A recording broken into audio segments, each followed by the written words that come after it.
Ladies and gentlemen, we're going to hear HB 132 by Representative Cruz. We'll have the staff read into the records. Mr. Chairman and members, we have House Bill 132 by Representative Cruz, which modifies post-accident drug testing requirements, and we have an amendment.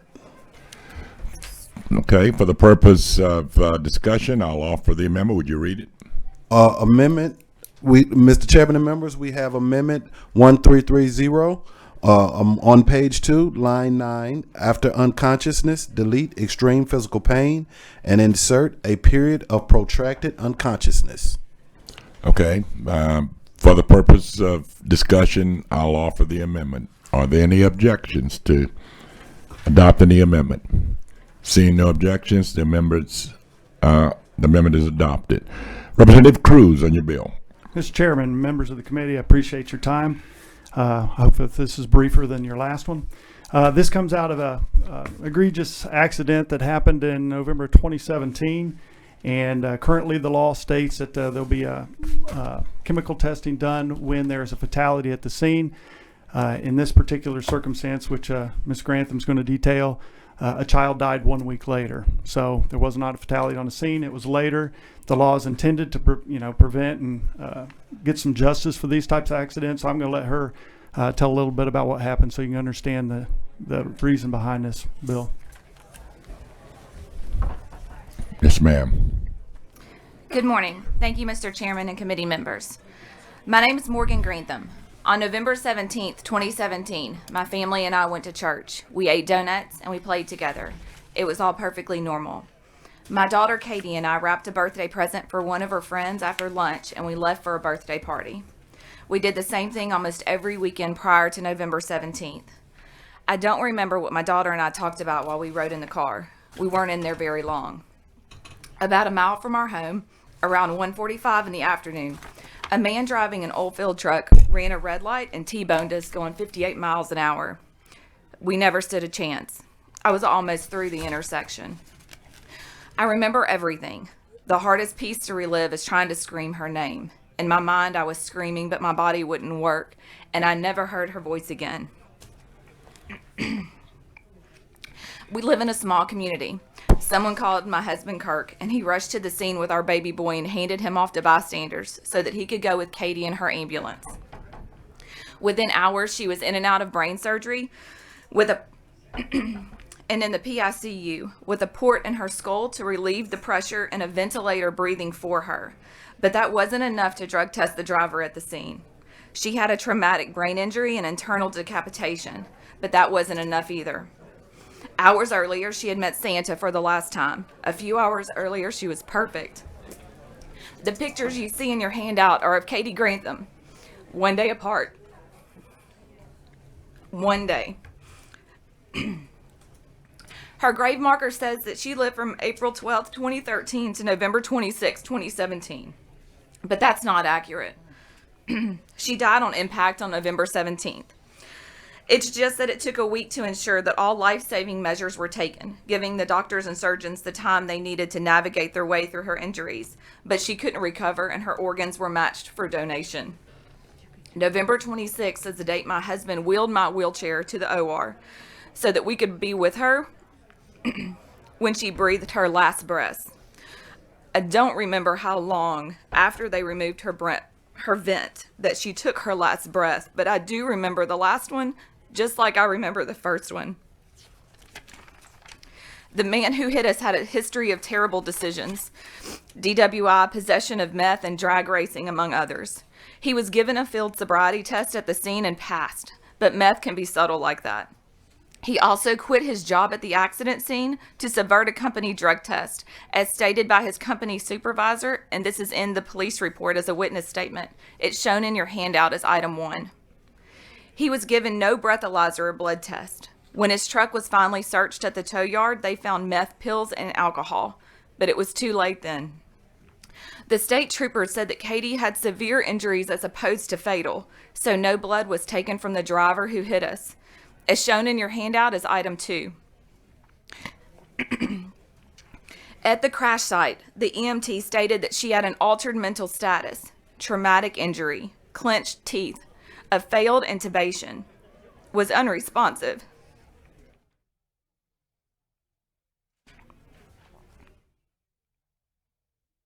and had non-reactive pupils. Katie had a Glasgow Coma Scale score of 4. A GCS of 3 is clinically dead,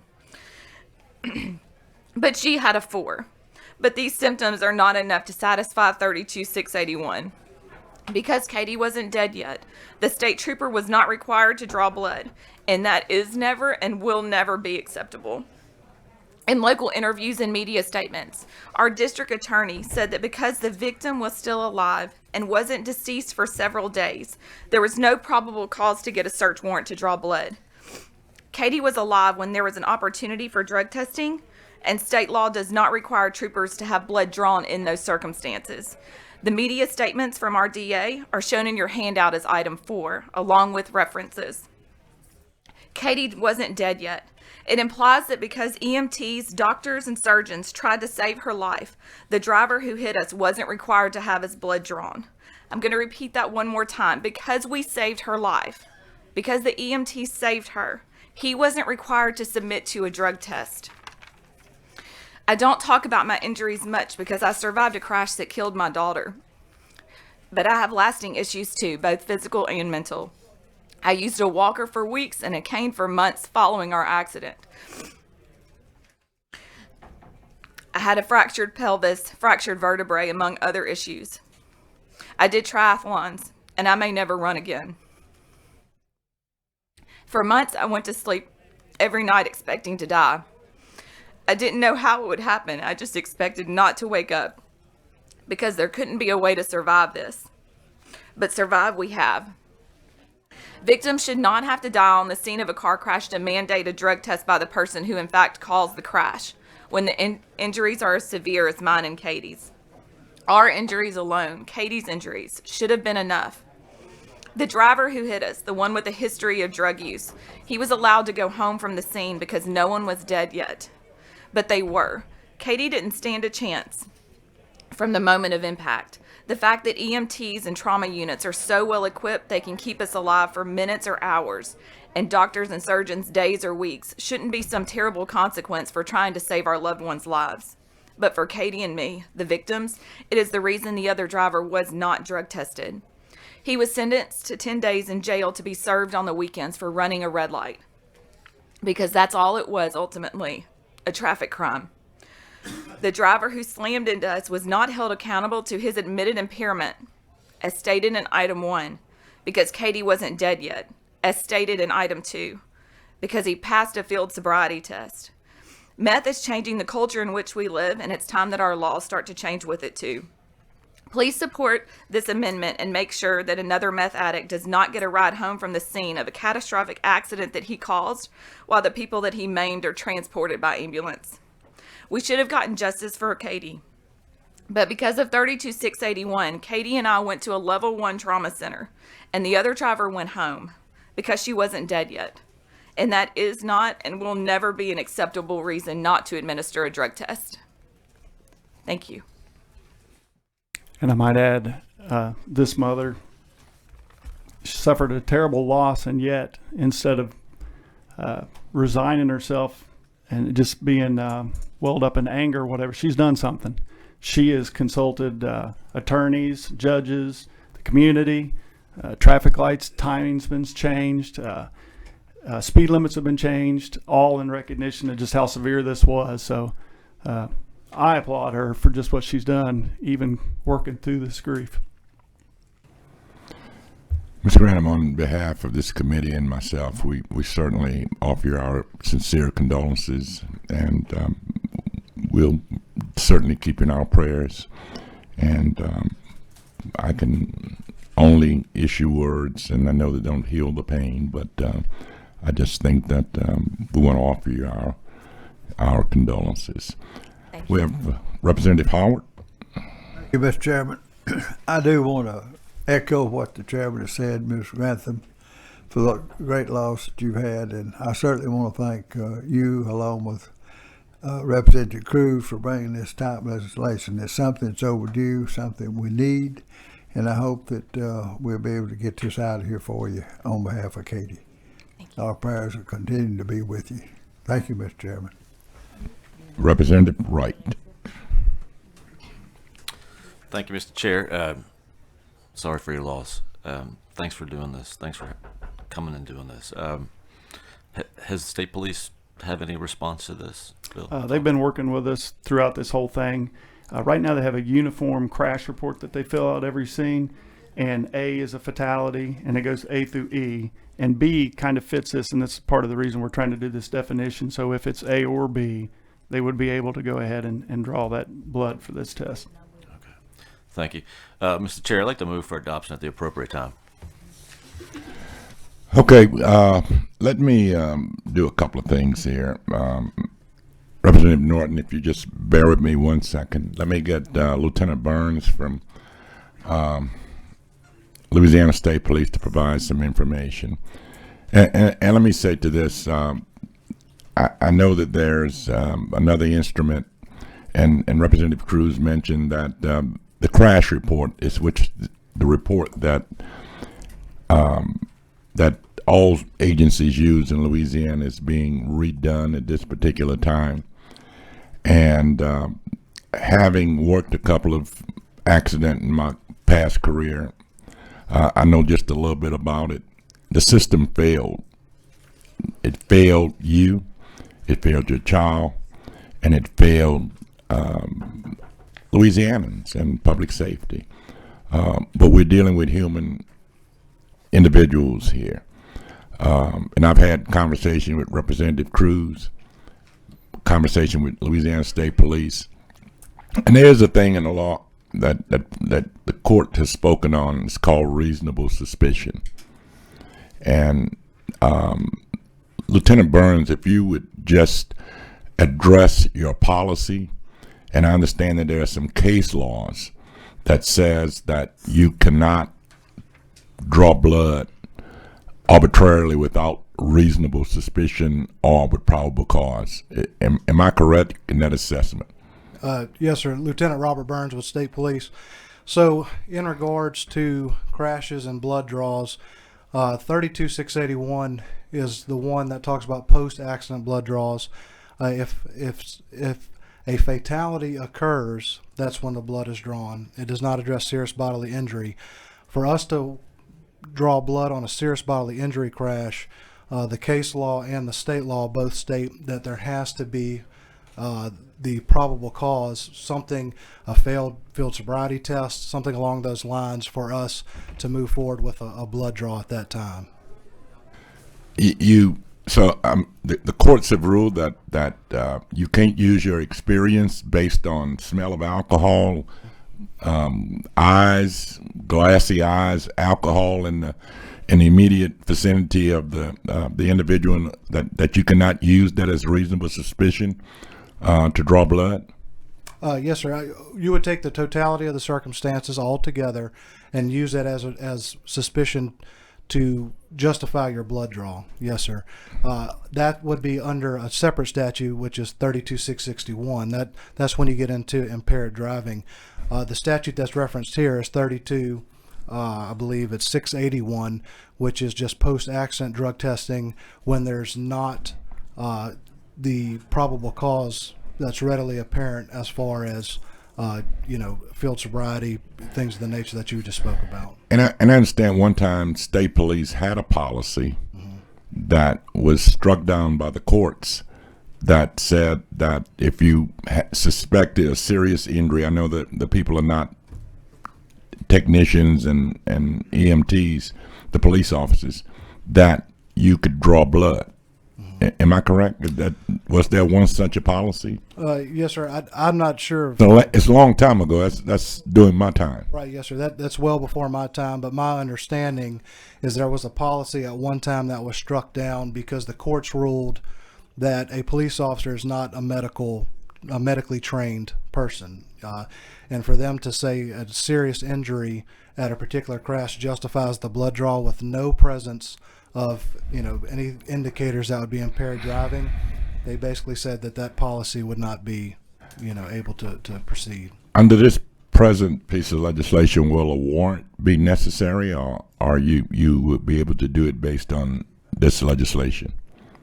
So the way that it's drafted now, let me just start. So the way the law is now is if a fatality occurs at an accident, regardless if we suspect anyone is impaired, drunk, however you want to term it, we can draw blood. The way the legislation is written now, it would add serious bodily injury in addition to the fatalities for us to draw blood. The area that we've tried to work with Representative Cruz on is the language of what constitutes a serious bodily injury. And that is where the subjectivity comes into place, and we are dedicated 100% to working with Representative Cruz, Senator Gaddy, Representative McMahon. There's a lot of similarity between the bills, and we're dedicated to working with that. But yes, sir, there is some subjectivity to the definition of serious bodily injury as it sits today. Okay. Representative Norton, don't go anywhere. I may come back to some questions. Representative Norton. Thank you, Mr. Chairman. I think your process in getting the information from the trooper here, I think I'm good to go, and I'm gonna pass. And thank you. Thank you, Representative LeBlanc.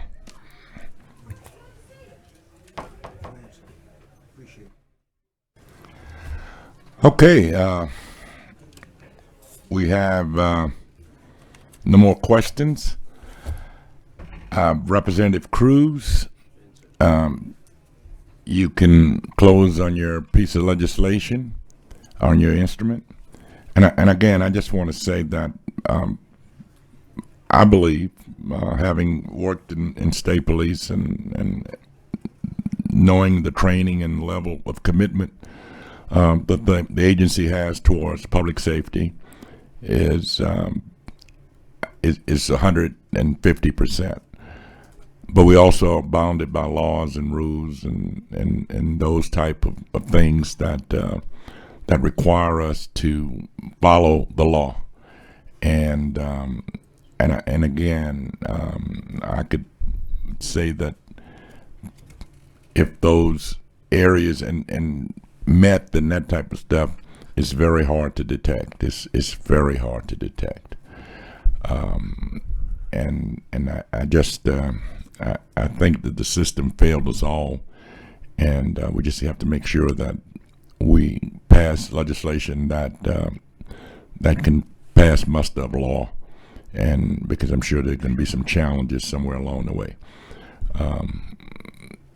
But Representative Cruz, you welcome to close on your bill, sir. Members, Chairman Landry, as you pointed out, the system failed us. This is an attempt to fix the system. As Ms. Grantham pointed out, for all intents and purposes, Katie was dead at the scene. She never recovered. She never restored consciousness. Unfortunately, she was lost. But since that determination isn't made in that way, a fatality depends on your heart beating.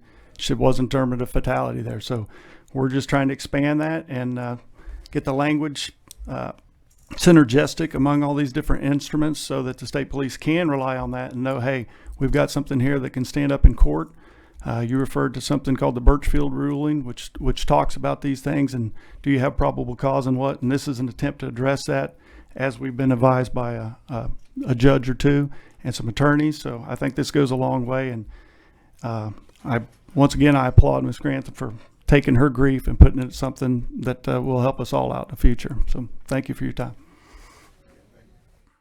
Thank you, Representative Cruz, and thank you for your hard work and working with me and the department. I know you've been in constant dialogue with the Lieutenant Burns and myself, and trying to find a instrument that that is workable and can address the issue.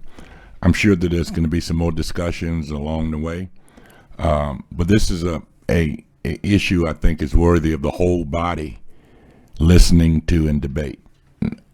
This committee, like many other committees, gets shut down before the whole body. This is a bill, an instrument I think is worthy of the whole body to hear, and so I'm going to support the legislation for that purpose, that it goes forward, and the body and the lawyers and the experts have an opportunity to bite at the apple. Let me just read into the record those individuals. No red cards. We have Lieutenant Burns, who provided us some information. We have Mr. Grantham, Ralph Grantham, Kevin Bacobus, official report. Angie Day of Doline. Terry Pendergast. Rebecca Barish. Boy, I have a hard time with some of these names. James Corporal White. Steve Barish. Kirk Grantham. Karen Pendergast. Rachel McMahon. Kay White. Caroline Meehan. Tanya Ledette. And Teresa White. Thank all of you for coming. Okay, we have a motion by Representative White. Wright. We have a motion by Representative Wright to move HB 132 with amendments favorably. Are there any objections? Seeing no objections, HB 132 with amendments is reported favorably. Thank you, Representative Cruz, and thank you. Thank you, members. Yeah.